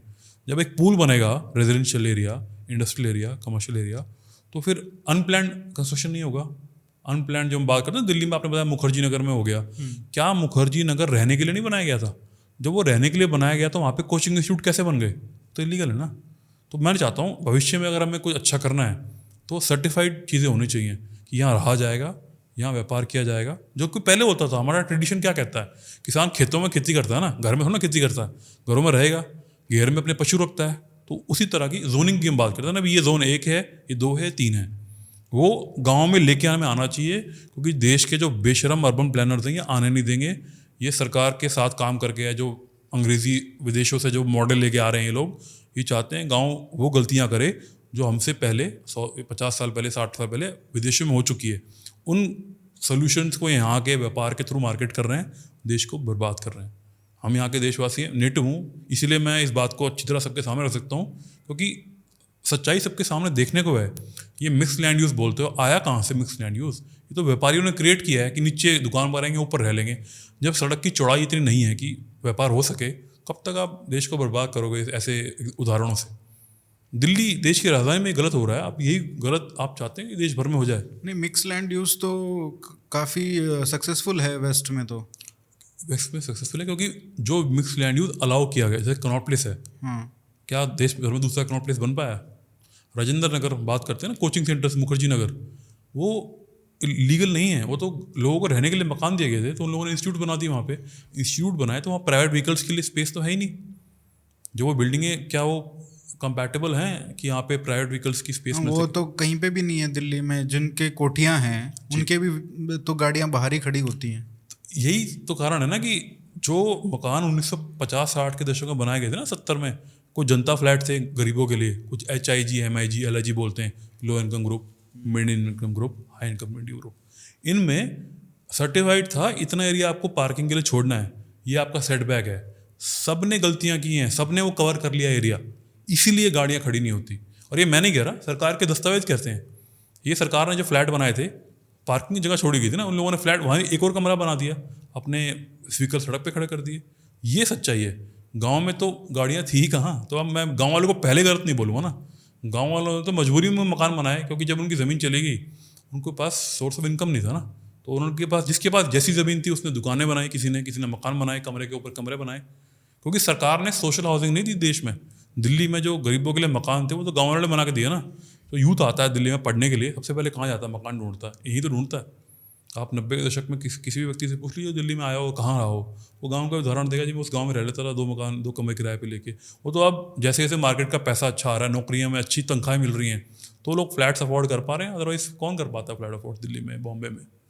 तो मैं मानता हूँ दिल्ली विलेजेस ने एक सर्विसेज जो दी देश की राजधानी में लोगों को, उसके बाद भी पीपल डोंट ओ कि यार देखो, इन गाँव वालों ने आपकी मदद की। हर जगह देश में दंगे हुए, 1984 में दंगे हुए, क्या किसी गाँव में दंगे हुए थे? 1947 से मारकाट हुई। बहुत बोलते ना लोग कि ये वहाँ मार दिया, यहाँ मार दिया। आप गांव का नाम बताइए ना जहाँ पे लोगों ने मारकाट की हो। किसी गांव में मारकाट नहीं हुई। ना हिम्मत हुई उन एंटी सोशल एक्टिविटीज़ की, गांव में घुस जाओ मारकाट कर दो। ये तो कच्ची कॉलोनियाँ, झुग्गियाँ, जहाँ पे दुर्भाग्य से ये सब व्यवस्था को पैदा कर देते हैं और ऐसा एक तरह से समीकरण बना देते हैं कि गलत होगा। गाँव वालों ने कभी गलत नहीं किया, उनको मजबूर किया गया। और मैं ये वही बोल रहा हूँ जो मैंने सरकारी रिपोर्ट में पढ़ा कि एक तरफ आपने 4 मंजिल छोड़ दिया गांव वालों को, 25 मंजिल उनकी बन रही है सरकारी डिपार्टमेंट्स की। दूसरी तरफ सरकार का महकमा खुद कबूल रहा है कि हमने इनको सर्विसेज ही नहीं दी उस तरीके की। आप कल्पना कीजिए ना, सीवरेज देते हैं, जब कोठियाँ आपने उदाहरण दिया है, फ्लैट बन गए, CGS बन, उनको दे रहे हो आप। जिस गाँव की ज़मीन ली उसको आप सीवर तक नहीं दे रहे, तो मन में क्या आएगा उसके कि यार ये हो क्या रहा है? सर्विसेज किसके लिए आ रही है? ज़मीन हमारी थी, तुमने ली, तुमने हमें पैसा दे दिया, तो मतलब क्या है कि हम इस यहाँ के सिटीजन नहीं रहे अब। That is the key. अभी जो गांव में लोग रह रहे हैं उनकी क्या समस्या है? मैं वो फिर से उस क्वेश्चन पे आता हूँ कि असली क्या डे टू डे क्या उनको फेस करना पड़ रहा है, किस तरीके की दिक्कतें होती हैं? ये शुरुआत करेंगे अगेन एक प्रोफेशनल तरीके से कि प्रोसेसेस में जो कागज़ प्रमाण चाहिए होते हैं उनके पास कागज़ ही नहीं है। वो सरकार ने योजना नहीं बनाई। लेकिन दुख इस बात का होता है कि देश के प्रधानमंत्री जो आज काबिज हैं अपनी कुर्सी पे, इन्होंने कुछ सालों पहले एक योजना बनाई थी, इसका नाम था प्रधानमंत्री स्वामित्व योजना। ये शब्दों में पता चलता है स्वामित्व, कि भाई आपकी ज़मीन है, आपके पास उसका स्वामित्व है, मेरे पास मेरी ज़मीन का स्वामित्व है। उत्तर प्रदेश, हरियाणा, महाराष्ट्र, लाल डोरा के लिए बनाया था। जी हाँ, जो गांव में लोग रहते हैं आबादी एरिया में। दिल्ली में लाल डोरा मानूंगा, हरियाणा में, हरियाणा में भी है। हाँ जी, हर गांव में, क्योंकि आबादी एरिया को अलग अलग नामों से जाना जाता है कि हरियाणा, दिल्ली, पंजाब, हिमाचल की आबादी लाल डोरा, महाराष्ट्र की, तमिलनाडु की, अन्य राज्यों की अन्य नाम से जाने, लेकिन वो कॉमन है। तो बिकॉज देश का प्रधानमंत्री कोई योजना बना रहा, सोच समझ के बनाएगा, बिना सोचे समझे नहीं बना सकता। तो उसने एक योजना बना दी, पूरे देश में लागू हो रही है, लेकिन दिल्ली के गांव में उसको लागू नहीं किया जा रहा। क्यों? क्योंकि सरकार उसको लागू कैसे करेगी? आज तक तो उन्होंने लूटा उनको। अब उदाहरण ये है ना कि जिस गांव में मैं रहता हूँ, मैंने जब बताया गांव वालों को कि ये नीति आ रही है, तो वो भी कह रहे हैं मतलब आज 70 साल बाद अब मैं ये मालिकाना हक दोगे? जब आपने हमारी ज़मीन ली थी तब तो दिया नहीं हमसे, हमारी ज़मीनों पर जो आपने शहर बसाया। इन लोगों के पास तो अच्छे अच्छे घर हैं, मकान हैं। आप इस बात पे जोर दीजिए अरिहंत, जब आपने मुझे बताया कि वो किसान की ज़मीन लेके जो कोठियाँ बनी हैं, प्लॉट्स बने हैं, क्या ये वही लोग इस प्लॉट में रह रहे हैं जिनको ये अलॉट हुए थे? नहीं, ये सब व्यापार जो दिल्ली में पैदा हुआ है, एक के बाद एक खरीद फरोख्त हुई है, उसके थ्रू रह रहे हैं ना। वो तो चलो कोई भी रहे, अब तो बदल सकता है, वो तो अपना बेच के जा सकता है कहीं लेकिन पे भी। बेचने की जो नीड है वो गांव वालों की पैदा करी गई, उनके पास नीड नहीं थी, उनको तो अपॉर्चुनिटी मिली। एक भाई ने, दिल्ली में सरकार ने मकान बनाए, किसी भाई ने तमिलनाडु से अलॉट कर दिया कि मुझे ये मकान खरीदना, उसका नंबर आ गया, उसको मकान मिल गया। जब उसको पता है कि इस मकान की कीमत तो 6 गुना बढ़ गई, उसने बेच दिया, वो पैसे कमा के 6 गुना वापस चला गया। लेकिन जो गाँव वाला था उसके पास अपने मकान के कागज़ नहीं थे, वो लोन ले लेता ना अपने, मतलब उसके पास एक सपोर्ट सिस्टम होता कि भैया मेरी ये ज़रूरत है, मेरे घर में या तो कोई मजबूरी आ गई है, मुझे बच्चों को पढ़ाना है, या हेल्थ की कोई मजबूरी है, कुछ एक्सपेंसेस हैं बड़े, इसके लिए मुझे लोन की ज़रूरत है। सरकारी बैंक जो कि गांव में खुले हुए हैं वही उनको लोन नहीं देते, कहते हैं जी कागज़ नहीं है आपके पास। जबकि उसी गांव की ज़मीन पर जो जनता फ्लैट बना है, छोटा सा फ्लैट, 1 कमरे का, 2 कमरे, 3 कमरे, उनको आसानी से कागज़ के कारण लोन मिल जाता है और वो ईजीली अपने एक्सपेंसेस मैनेज कर लेते हैं और उनकी ज़मीनें बचने से बिक जाती हैं। लेकिन दिल्ली के गांव में समस्या है कि आज मजबूरी में या फिर कोई उनको लुभा रहता है, वो अपनी एसेट्स को बेच रहे हैं, जबकि उनकी वैल्यू बहुत ज़्यादा है। ओनरशिप राइट्स नहीं है। प्रधानमंत्री जो सुविधा दे रहा है वो दिल्ली में नहीं है, चुनिंदा गांव में लगा दी, 40-50 गांव में जो रूरल हैं आज भी, अपनी एक तरह से इमेज छुपाने के लिए। मैंने आरटीआई लगा के जब पूछा कि गांव तो दिल्ली में 360 है, आप 40 गांव में क्यों दे रहे हो, कोई जवाब नहीं, दिल्ली सरकार ने कोई जवाब नहीं दिया। तो ये क्या इम्प्लीमेंटेशन की दिक्कत है दिल्ली सरकार की तरफ से? ये एक्चुअली में एक स्कैम है जिसमें दिल्ली सरकार, दिल्ली का नगर निगम, भारत सरकार के अधीन जो डीडीए एक महकमा है, दिल्ली विकास प्राधिकरण, और अन्य महकमे सब जुड़े हुए हैं। दिल्ली के गांव में अगर मालिकाना हक दिया जाएगा तो हर सबको दिया जाएगा। लेकिन दुर्भाग्य ऐसा ना कि बहुत से गांव जो बहुत पहले लूटे गए, उनमें किसी ने दुकानें बेच दी नीचे सड़क पे, जो उनकी पहली मंजिल की दुकान वो बेच दी, कहीं कुछ बेच दिया, कुछ हिस्सा बेच दिया, पूरा बेच दिया। अब उसकी जीपीए हुई हैं, जनरल पावर ऑफ अटॉर्नी हैं, कुछ भी तरह का जो एक तरह से व्यापार हुआ है आपस में लोगों के, फिर डिस्प्यूट्स भी क्रिएट किए गए। ज़मीन को बताया गया ये यहाँ पे है, इसका नंबर ये है, जबकि ज़मीन यहाँ थी और उसका नंबर कुछ और था। तो ऐसे कोर्ट केसेस चल रहे हैं बहुत सारे, उसमें ज़्यादातर महकमों के लोग इन्वॉल्व हैं, उन्होंने खरीदी हैं, उन्होंने बिकवाई हैं, वही इसके मालिक बन रहे हैं सारे धीरे धीरे।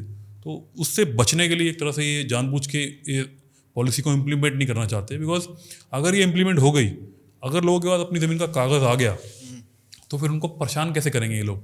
क्या किस तरीके की परेशानियां झेलनी पड़ती हैं? मैं खुद की अगर बात कर दूं तो मैंने पिछले साल अपना घर बनाया दोबारा तोड़ के, क्योंकि पुराना हो गया था, कोई 2 पीढ़ियाँ पहले बनाया गया था वो, सब अच्छी तरह जानते हैं। पहले 18-18 इंच की दीवारें होती थी, लकड़ी कड़ियाँ होती थी, और अच्छा खासा घर बनाया जाता था जो सर्दियों गर्मियों में एक तरह से रहता था कि सर्दियों में गर्म रहेगा और गर्मियों में ठंडा रहेगा। उस तरीके के अच्छे मकान, बड़े बड़े मकान थे। अब परिवारों में हिस्से बढ़ गए सबके, तो जो मेरे पास था मैंने महसूस किया कि अगर इसको मैं आज नहीं बनाऊंगा तो गिर जाएगा। तो मेरे पास like there was a need. But जब मैंने बनाया मकान तो मेरे ऊपर दिल्ली का नगर निगम आके मेरे घर पे नोटिस लगा के चला गया कि आपने तो ये अवैध बनाया है। मैंने पूछा अवैध कैसे बनाया है? कहते जी आपको इसके कागज़ नहीं, मालिकाना हक। तो मैंने कहा भैया देखो, मैं ही यहाँ रह रहा हूँ, कोई दूसरा व्यक्ति तो आगे क्लेम कर नहीं रहा, इस पर हमारे बिजली के बिल हैं, पानी के बिल हैं, सब कुछ है हमारे पास ही है। अगर आप कहते हो ये अवैध है तो मुझे इसको वैध करने का तरीका बता दो। वो कहते हैं जी आप अप्लाई कर दो। तो मैंने अप्लाई कर दिया, अप्लाई भी कर दिया, तो एक प्रोसेस में पहुंचा हूँ मैं, जबकि सिर्फ एक प्रोसेस, एक जगह में कमी है मेरे पास। वो कह रहे कमी है जी आपकी। क्या कमी है? ये आपका इसका कागज़ नहीं है कोई, हमें कैसे पता है ज़मीन आपकी है? बस। और इसको लेके कोर्ट केस भी चल रहा है। अब बताइए, जो लोग 100 साल 500 साल का अपना इतिहास रखते हैं, अब मैं भी रखता हूँ, अन्य लोग भी रखते हैं, लेकिन दिल्ली की जो व्यवस्था है, जिसे हम दिल्ली मॉडल बोलते हैं, जिसके लिए 2 सरकारें सुप्रीम कोर्ट में लड़ रही हैं कि सुप्रीम कोर्ट में हमें वो चाहिए, बस एक सुप्रीम कोर्ट से मदद चाहिए कि हमें दिल्ली में अच्छी तरह विकास करना है, सर्विसेज देनी है लोगों को, इस तरह से दे देंगे। इसमें कहाँ विकास है? ना नगर निगम कर रहा है, ना दिल्ली सरकार कर रही, ना भारत सरकार कर रही। सब मिले हुए हैं एक तरह से, जो हम बात सुन रहे हैं पिछले कई सालों से कि मिलजुल के कुछ दिल्ली में चलाया जा रहा है। अब मैं एक घर की बात नहीं कर रहा ना, हम अगर आंकड़ों की बात करें, दिल्ली में 360 गांव, इनका जो आबादी का क्षेत्र 5,000 एकड़ से ज़्यादा बनता है, और फिर लोग रहते हैं 50-60 लाख तो लोग रहती हैं, 50 लाख से कम की आबादी है, लेकिन लोग हैं बहुत सारे। मतलब गाँव की आबादी 50 लाख है? 50 लाख से कम कहूँगा मैं, क्योंकि गाँव के साथ साथ जो आबादी क्षेत्र है, आबादी एरिया जो है, वहाँ पर भी लोगों ने मकान बना लिया बहुत बड़े बड़े क्षेत्र में। तो ये आंकड़ा मिलियंस में है फॉर श्योर। तो जो नेटिव थे दिल्ली के गाँव के, वो तो अब माइनॉरिटी में आ गए। हाँ जी, संख्या में कम है। मतलब अगर 3 करोड़ अगर मान लीजिए पॉपुलेशन है दिल्ली की, तो उसमें 50 लाख भी नहीं है। 50 लाख में उनके कुछ रिश्तेदार ही ऐसे, तो मैं कहूँगा अगर हम नेटिव्स की बात करेंगे तो सब में around 1 million for sure, 1 million तो होंगे, 10 लाख के आसपास होंगे। हाँ, तो मतलब 20% भी नहीं हुआ, 20% भी नहीं है। बट यही है ना कि अगर माइनॉरिटी में आ गए, लेकिन वो माइनॉरिटी के लिए कि भाग तो नहीं रहे कि हम माइनॉरिटी में हैं, हम ये हैं, तो व्यवस्था में एक तरह से टूटे हुए हैं आपस में, जातिवाद और लोगों की नीड। जैसे मैं तो एक ऐसे गांव में जहाँ खेती नहीं होती, तो मेरी नीड लिमिटेड है लैंड को लेके। भाई मेरी जो डिस्प्यूट्स हैं, मेरे को जो महकमे परेशान करते हैं, वो परेशानियाँ हटनी किस चाहिए। तरीके की परेशानी, ये हरासमेंट फील होती है लोगों, अधिकारियों की तरफ से? जो बोलना नहीं जानता या जो जिसको पता ही नहीं सरकार से क्या क्या लिख सकता हूँ, क्या बोल सकता हूँ, वो परेशान ज़्यादा होते हैं। कि हमें ये परेशानी होती है ना कि कोई हमको बोलेगा जी आपके ज़मीन के कागज़ नहीं है। आपको अगर कुछ फैसिलिटी चाहिए तो हमेशा कहीं ना कहीं कोई कागज़ मांगा जाता है महकमों में, तो वो देने के लिए हमें चैलेंजेस फेस करने पड़ते हैं। लोग कहते हैं वो लेके आओ, वो कागज़ लेके आओ, वो कागज़ लेके आओ। कहाँ से लाएंगे कागज़? जब सरकार ने ही कागज़ नहीं बनाए तो मैं कहाँ से कागज़ ला के दे दूँगा? उदाहरण दूं, ये तो मेरे गांव के कागज़ हो गए, जो गांव कृषि भूमि वाले कागज़ हैं। आप यकीन मानेंगे अरियन, दिल्ली में जो गांव में खेती होती है, किसान है, अगर किसी कारण दुर्भाग्य से किसान की मृत्यु हो जाए, तो जो उसकी ज़मीन होती है वो किसान की ज़मीन उसके बच्चों के नाम चढ़ती है। जिसे हम बोलते हैं ना कि दाखिल खारिज कर दो, इसमें जो बच्चा है किसान का, इसके बच्चे हैं, चाहे वो महिला हो या फिर उसकी बेटी हो, बेटा हो, किसी के नाम। लेकिन भारत सरकार और दिल्ली सरकार ने इतना बड़ा षड्यंत्र रचा हुआ है कि दिल्ली में किसानों की जो ज़मीन है उनके बच्चों के नाम नहीं हो रही है। क्योंकि इनके पास उदाहरण ये कह रहे हैं जी गांव आपका शहरीकृत घोषित कर दिया है हमने, कानून बदल गया है। एक गांव पे जो कानून पहले लगता था, जो कि दिल्ली लैंड रेवेन्यू एक्ट बोला जाता था 1954 का दशक का, अब वो कह रहे हैं नहीं जी अब तो इसमें एमसीडी एक्ट लग गया है, और एमसीडी में कोई पावर नहीं है उनके पास ये म्यूटेशन करने की जो प्रोसेस है। जिस गांव में मैं रहता हूँ, हमारे पास भी अगर ज़मीन है जो कृषि भूमि से कट के हमने बचा ली थी, मेरे दादा के दादा मतलब पिताजी ने यानी परदादा ने ज़मीन बचाई, वो ज़मीन आज भी मेरे दादा के नाम बोलती है, उसके भाइयों के नाम बोलती है। जबकि उनके बच्चों जो मेरे पिताजी की उम्र के हैं सारे 12-15 लोग, उनके नाम आ जाने चाहिए थे, लेकिन नहीं आई है, बिकॉज नीति ही नहीं है। तो ये कारण है जो किसान परिवार दुखी होता है कि उसको सिर्फ उसकी ज़मीन की कीमत दिखाई देती है, व्यापारी उसको लुभाता है, उसको अपनी ज़मीन बेच कर आगे बढ़ना है। उसके बाद ये विकल्प नहीं है कि अपनी ज़मीन का मालिकाना हक ले ले। जैसे प्रधानमंत्री ने बोला कि भाई अपनी ज़मीन का मालिकाना हक लो, व्यापार समझो, मार्केट जो हम बोल रहे हैं, कैसे ज़मीन की कीमत है तो कैसे वो मैक्सिमम लेके जा सकती है, उस ज़मीन के ऊपर एक लोन या कुछ किस तरह का क्रेडिट लेके कुछ किया जा सकता है। इन सब सुविधाओं से मूल निवासियों को वंचित किया जा रहा है, जो कि सारी सुविधा आप जैसे बताया कि आपने फ्लैट आ गए दिल्ली में, घर बन गए, लोगों को मकान बना लिए, लोगों ने मिल गया उनको तो अवेल कर पा रहे हैं, इसको गाँव वाले नहीं कर पा रहे हैं। आपने एक जो मेरे साथ मैप शेयर किए हैं, हाँ, इसमें 4 मैप हैं। एक तो ये है कि जहाँ पे हॉस्पिटल्स बने हैं दिल्ली में, एक वो है जहाँ पे पार्क बने हैं, और एक पार्किंग स्पेस, हाँ जी पार्किंग स्पेस, और एक कैपिटल्स विलेज का गार्डन पार्क्स हो गया ये, और एक मोहल्ला क्लिनिक्स जो दिल्ली सरकार के बने हैं, और जो वैकेंसीज हैं जी गवर्नमेंट स्कूल्स में जी। ये कुछ मैप्स हैं जो मैं जैसे बोल रहा हूँ तो स्क्रीन पे आ जाएंगे। ठीक है। वाटर बॉडीज़ हैं, हाँ जी, north east Delhi and its area under parks जी। तो ये सारे मैप्स जो दिखा रहे हैं कि जो भी सारी डेवलपमेंट हो रही है, हाँ जी, वो कहीं ना कहीं नई दिल्ली में कंसंट्रेटेड है। जी। चाहे पार्क्स हों, हॉस्पिटल्स हों, पार्किंग स्पेस हो, ये सब। मैं एक एक करके इसके उदाहरण दूंगा, क्योंकि आपने मैप्स की बात की तो मुझे खुशी हो रही है, क्योंकि देखिए प्रधानमंत्री ने इस बात को जस्टिफाई किया ना, लोगों के सामने लाया, और बाकी जो विशेषज्ञ हैं, शिक्षित लोग हैं, कि यूज़ ऑफ टेक्नोलॉजी हमें हेल्प कर सकता है अपने देश को आगे बढ़ाने में। उसी माध्यम को हमने चुना, टेक्नोलॉजी को हमने दिल्ली के क्षेत्रफल को समझा, और ये जो सुविधा, जन सुविधा हम बोलते हैं, इसको मैप कर दिया कि क्या चीज़ कहाँ पर है। एक एक करके उदाहरण ले लेते हैं। सबसे पहले ले लेते हैं मोहल्ला क्लिनिक। मोहल्ला क्लिनिक का जो सिस्टम, जो ये दिल्ली में जो ये सरकार है, एक तरह से क्वासी गवर्नमेंट है, अब ये है कि नहीं किसी को पता ही नहीं है, सच्चाई ये है।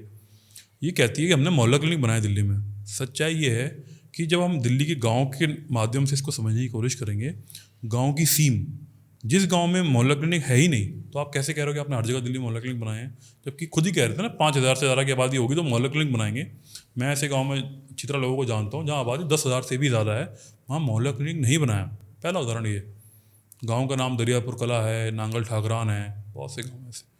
इसके थोड़ा सा नज़दीक एक गांव निज़ामपुर, जहाँ मैं पिछले साल गया था, वहाँ पे मोहल्ला क्लिनिक का एक मेकशिफ्ट बनाया गया, और पहले दिन से चालू नहीं है। जो वहाँ पे ये एक तरह से मेकशिफ्ट बनाया गया था, टिन टप्पर लगाया, एसी लगाया, बिजली के पॉइंट लगाया, सब निकाल के ले गए लोग।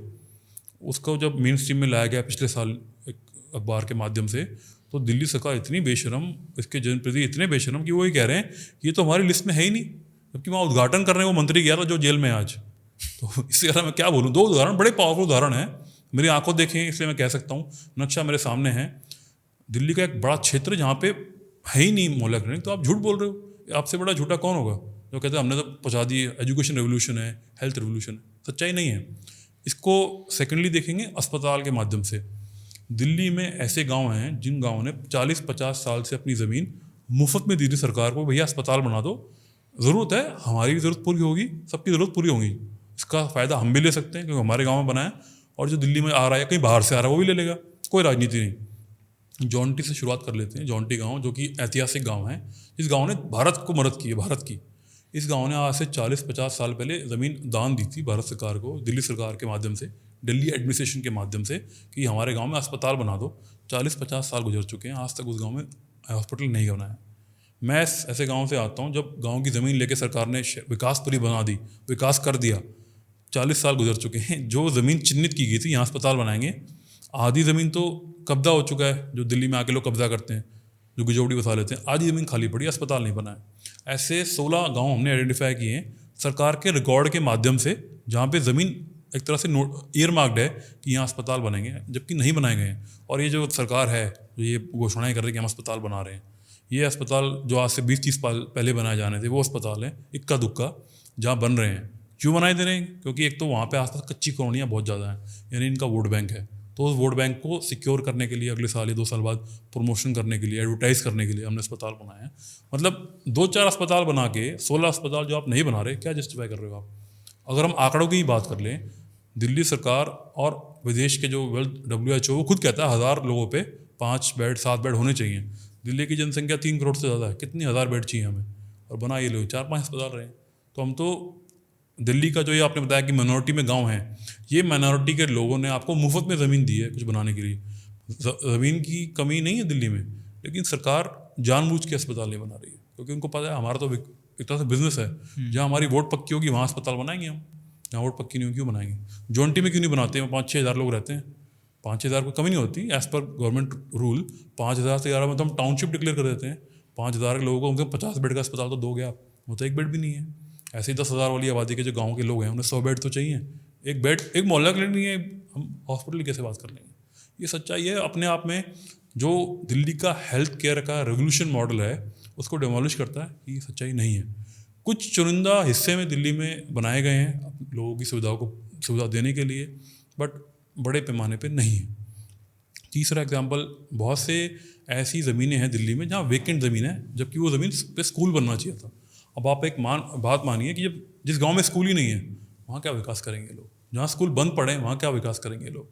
क्या वहाँ पे बच्चे जो बच्चे नहीं पढ़ लिख रहे, जो जनरेशन पिछड़ रही है, उसके लिए कौन जिम्मेदार है? नैतिकता के आधार पे कौन जवाब देने के लिए आगे आ रहा है? कोई कहते हैं ना ऑक्सफोर्ड से पढ़ के दिल्ली में आ गए हैं, बहुत पढ़े लिखे लोग, कंसल्टेंट्स जो आए हुए हैं, इसके बारे में दिल्ली सरकार कह रही है कि अगर ये लोग सरकार में नहीं होंगे तो अच्छे काम नहीं हो पाएंगे। अच्छे काम क्या थे? हम मोहल्ला क्लिनिक बनाना, स्कूल बनाना, जो आपने बनाया नहीं उसके लिए कौन जिम्मेदार है? तो सरकार तथ्यों के माध्यम से घुमा देती है चीज़ों को, ये उसे करना था, ये उसे करना था। ये नक्शे साफ दिखाते हैं दिल्ली के, क्या चीज़ कहाँ पर है, क्या चीज़ नहीं है। आम आदमी मोहल्ला clinic, schools, hospitals, parking space की हम बात करते हैं। एक गांव है दिल्ली में बवाना, ये गांव बदमाशों के लिए एक तरह से नीरज बवाना, हाँ, तो गैंगस्टर है, जबकि सच्चाई ये नहीं है। उस गांव के खुद के जो एक गांव सभा का फंड होता है वो 221 करोड़ रुपए का है। 221 करोड़ रुपए उस गांव के बही खाते में हैं, जिसको लूट लिया दिल्ली सरकार ने। और अब भारत सरकार और दिल्ली सरकार उन पैसे को लूट रही है। उस पैसे को गांव वालों के लिए इस्तेमाल नहीं करते, बस तिजोरी में पड़ा हुआ FD के तौर पे। उस गांव में जहाँ पे 221 करोड़ रुपए की राशि है, ना अस्पताल है, ना कुछ कोई सुविधा नहीं थी उन लोगों को। कॉलेज नहीं है। भाई 50-60 किलोमीटर का जो क्षेत्र है दिल्ली का, जो NH1 से शुरू होता है और साउथ दिल्ली में ख़त्म होता है जाके गुड़गांव की तरफ, वहाँ पे कॉलेजेस कहाँ से बने, कहाँ कॉलेज? वो तो कभी 50-60 के दशक में, 70 के दशक में किसी ने दान दे दी ज़मीन तो बना दिया आपने 1 या 2। लेकिन तो इसी बवाना में आप एलिवेटेड रोड का आप उदाहरण दे रहे हो कि ये सोल्यूशन है, जबकि इसका विकल्प भी अवेलेबल है। जब लाजपत नगर जैसे मार्केट और सरोज नगर जैसी मार्केट या अन्य मार्केट दिल्ली में, इसका आप प्रचार करते हो, दिल्ली सरकार प्रचार कर रही है कि मार्केट स्पेसेस बनाएंगे, इसको प्लान करेंगे, तो बवाना जो अपने आप में एक बहुत बड़ी मार्केट है, इसके लिए आप एक जो मल्टी लेवल पार्किंग की कॉन्सेप्ट है कि एक बड़ी इमारत हो, उसमें लोग अपनी गाड़ियाँ पार्क कर सकें और व्यापार जो खरीद फरोख्त के लिए आए हैं, खरीदना चाहते हैं बाजार में, कोई खरीद लें। बवाना कोई विकल्प क्यों नहीं दिया जा रहा? इसके लिए हमने पार्किंग स्पेस का नक्शा बनाया जो दिखाता है कि पार्किंग की जो फैसिलिटी गवर्नमेंट ने बनाई है गिनी चुनी जगह बना के छोड़ दी। गाँव जो कि अपने आप में जो यहाँ की जनसंख्या बढ़ रही है, जो शहर में तब्दील हो रहा है, वहाँ पे आप सुविधा नहीं दे रहे। और इसका सबसे बड़ा उदाहरण बवाना है।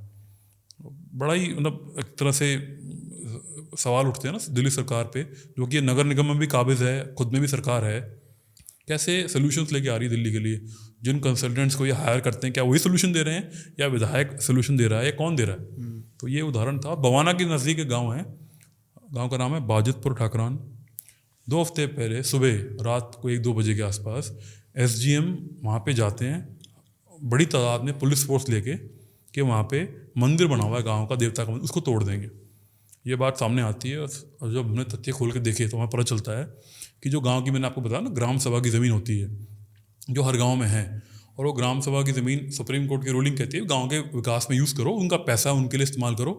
लेकिन भारत सरकार और दिल्ली सरकार जो सुप्रीम कोर्ट में लड़ रहे हैं उसकी अवमानना कर रहे हैं। इस गाँव में दिखाया जाता है बाजितपुर में ग्राम सभा की ज़मीन पे जो मंदिर बना हुआ था उसको बिना सोचे समझे कि वो वहाँ मंदिर बना हुआ है, दिल्ली सरकार ने, जब ये गांव 2018 में शहरीकृत घोषित हुआ, उससे 3 साल पहले चुपके से इस गांव की ग्राम सभा की ज़मीन को सिविल डिफेंस इंस्टीट्यूट को अलॉट कर दिया, 20 एकड़ 29 एकड़ ज़मीन। और अब जो कि गाँव शहरीकृत घोषित है, एक दिन रात को आया कि हम इसको मंदिर को तोड़ेंगे, अपनी 4 दीवारी बढ़ाएंगे और यहाँ पर इंस्टीट्यूट बनाएंगे। तो ये दिल्ली सरकार की सच्चाई है, जो कि अपने आप में इतनी बड़ी कंटेम्प्ट ऑफ कोर्ट तो है ही, contempt of supreme court, but दिखाता है कि लूट की जो मंशा है, कि जैसे बोलते हैं ना गांव वालों को कैसे लूटा जाता है, ये उसका उदाहरण है। इस गांव का 9 करोड़ 14 लाख रुपए की धनराशि है जो दिल्ली के राजस्व विभाग में जमा है, जिसको लेकर आप भारत सरकार और दिल्ली सरकार लड़ रहे हैं कि ये पैसा हमारा है, नहीं ये पैसा हमारा है, ये ग्राम सभा की ज़मीन नहीं हमारी है, नहीं हमारी है। कानून का एक उदाहरण दे रहे हैं कि नहीं इस कानून के तहत ये ज़मीन हमारी है, नहीं इस कानून के तहत ज़मीन हमारी, जबकि सब जानते हैं इस बात को, जो किसानी से जुड़े लोग हैं या फिर जिनके पास खुद के पास ज़मीन है या विभाग के कामकाज को समझते हैं कि जो ग्राम सभा की ज़मीन ये आती कहाँ से। ये जो किसान जब कभी कंसोलिडेशन होती है गांव में, तो अपनी खुद की ज़मीन में से कुछ को ज़मीन छोड़ के ग्राम सभा बनाते हैं कि भाई इस ज़मीन पे हमारा जोड़ तालाब होंगे, यहाँ चरागा होंगे, वेस्टलैंड होंगे, इस तरह से होंगे। तो दिल्ली में 5 बीघा की जगह 4 बीघा 16 बिस्वा का 1 एकड़ होता है। तो ये 4 बिस्वा ज़मीन जो कटी हुई है दिल्ली के गाँव के किसानों की, इससे ग्राम सभा बनी, इसको आज दिल्ली सरकार लूट रही है। तो ये बवाना, बाजितपुर ठाकरान, आसपास के गांव के क्षेत्र की रियलिटी है, जौनटी भी बगल में है, कि ना इनको सुविधा दी गई, इनकी संसाधन को लूटा जा रहा है और दिल्ली को मतलब जितनी भी ज़मीन है, रिसोर्सेज हैं, जितना हड़पा जाए हड़प लो। और क्योंकि कुछ एक संगठित होने का भी कोई माध्यम नहीं बचा अब लोगों के पास, गांव दूर दूर हो गए और फिर भी जातियों में बटे हुए हैं। तो सबसे शर्म की बात कि दिल्ली में 1993 में जो भारत के संविधान में चेंजेस किए गए थे और ये 73rd और 74th कॉन्स्टिट्यूशनल अमेंडमेंट हुआ कि पंचायती राज को मजबूत करो, 3 साल पहले 1990 में यहाँ की पंचायतें ख़त्म कर दी गई थी।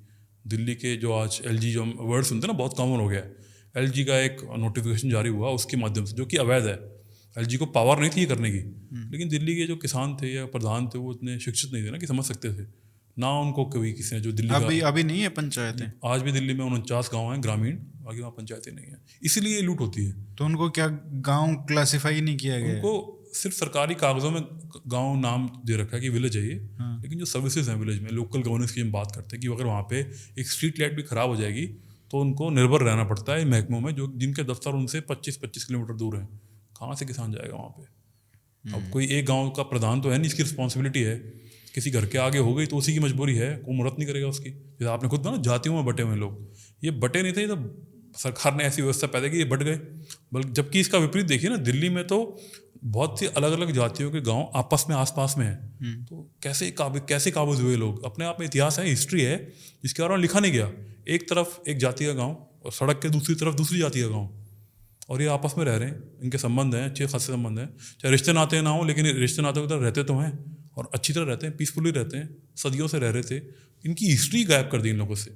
मैं कुछ दिनों पहले अखबार में पढ़ रहा था, कुछ विशेषज्ञ जो हैं दिल्ली के बारे में जो लिखते हैं, जिनको अपने आप में दिल्ली के बारे में बता दिया कि ये दिल्ली के हैं, वो दिल्ली के हिस्टोरियन हैं, दिल्ली के विशेषज्ञ हैं। मुझे इतना ज़्यादा मतलब हंसी आई उन पे ऊपर कि उन्होंने बोला कि दिल्ली के गाँव में या तो मुग़ल हिस्ट्री की बात की जाएगी या फिर सल्तनत की हिस्ट्री की, जबकि सच्चाई ये है कि दिल्ली के राजस्व विभाग में आज भी वो नक्शे, वो वंशावली, वो कुर्सीनामा रखा हुआ है जो ये बताता है कि ये गांव कितना पुराना है।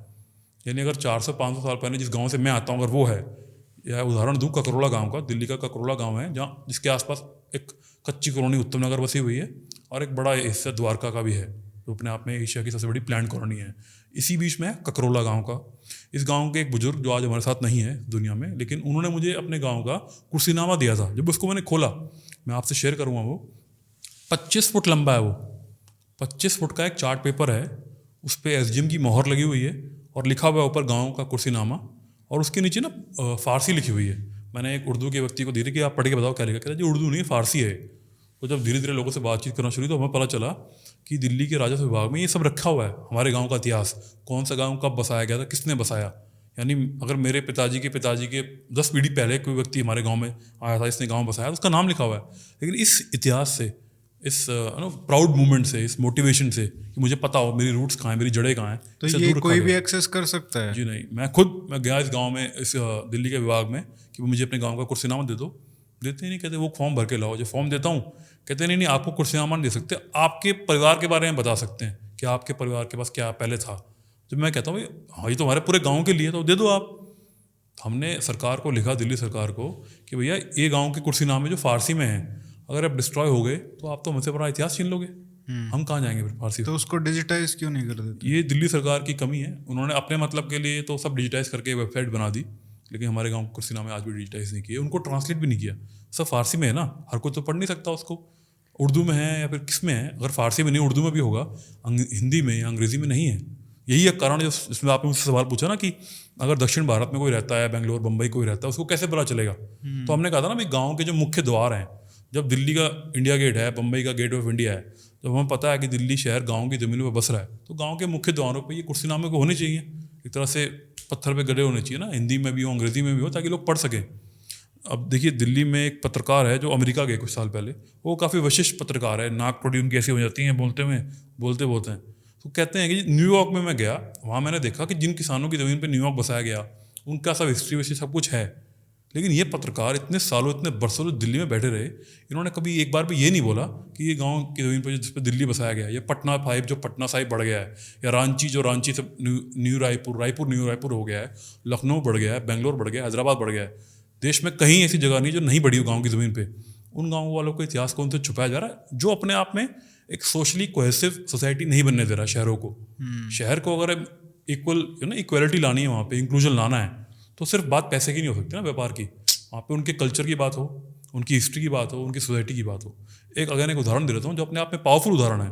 हमने आरटीआई लगाया दिल्ली सरकार को कि भाई ये गाँव जो आप कहते हो, ये दिल्ली के गाँव हरियाणवी भी होती है, भाषा होती है, तो आपने जो आप ये सिंधी भाषा के लिए आपने सिंधी अकेडमी बना दी, पंजाबी अकेडमी बना दी दिल्ली में, हरियाणवी अकेडमी के लिए आपने क्या किया आज तक? जवाब में क्या आया कि हमने तो अकेडमी बना दी लेकिन फिर कुछ काम नहीं हुआ।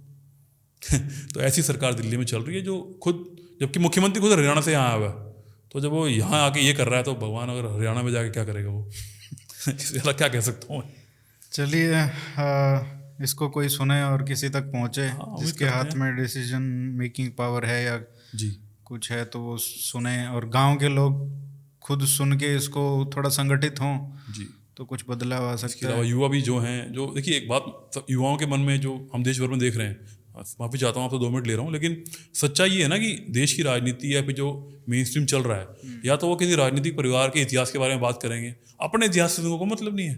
तुम ये कह रहे हो कि इस व्यक्ति का बाप ये था, उसका बाप का बाप ये था, तुम्हारे बाप के 10 पीढ़ी पहले बाप का नाम क्या तुम्हें नहीं पता, तो तुम किस बात के इंडियन हो।